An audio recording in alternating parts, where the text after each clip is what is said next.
It's all well and good to say that somebody can grow and learn and evolve as a parent, but I don't believe that that is what my mother has done, and I don't think that she is learning how to, like, properly handle an autistic little girl.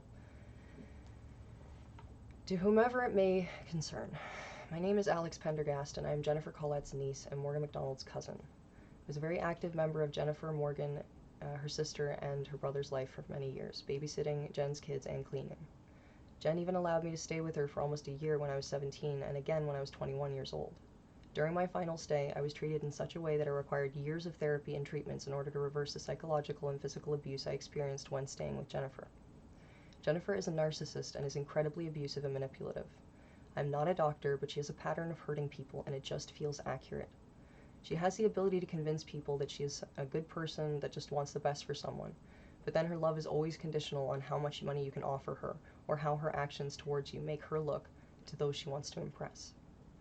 A very high number of individuals that have been friends with, or that had been friends with, or have been friendly with Jen in the last 20 years have experienced her abuse.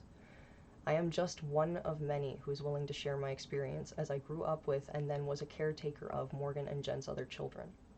There are many people that were witness to her actions and their results on her kids.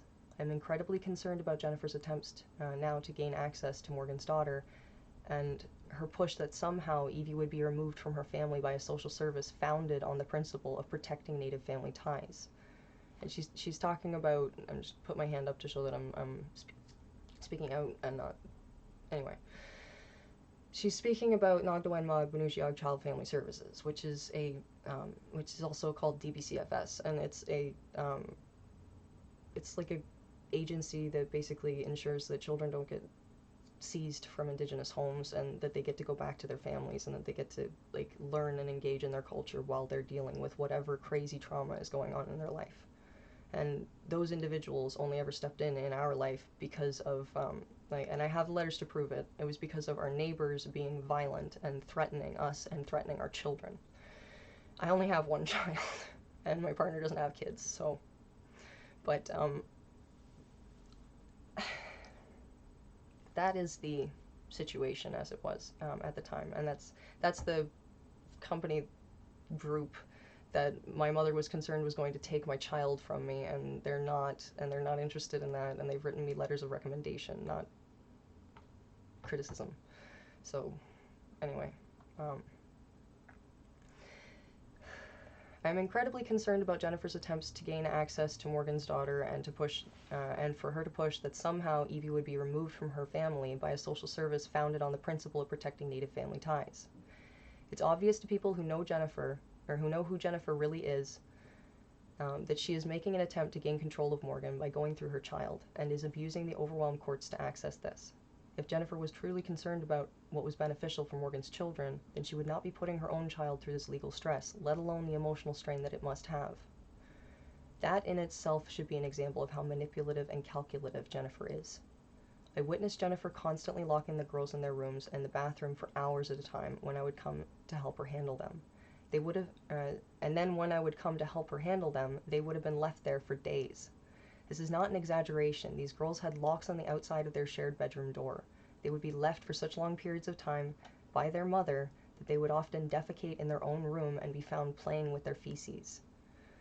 Their father, Trevor, never left them in poor conditions like this, and I know the girls were stable with him.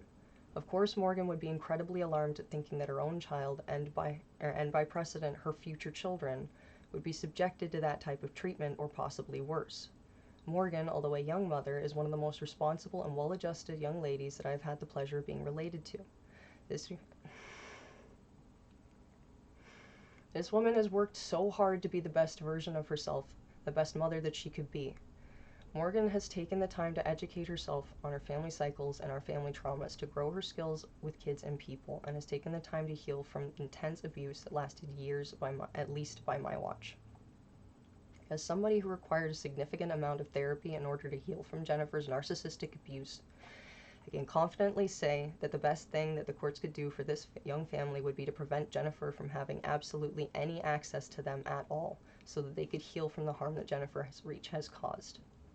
I deeply hope that the courts are able to consider Jennifer's past actions and recognize that this is a narcissistic mother trying once again to gain control over her child, well after her child learned how damaging she has been. Morgan deserves to heal. They all deserve an opportunity to heal. Thank you, Alex Pendergast.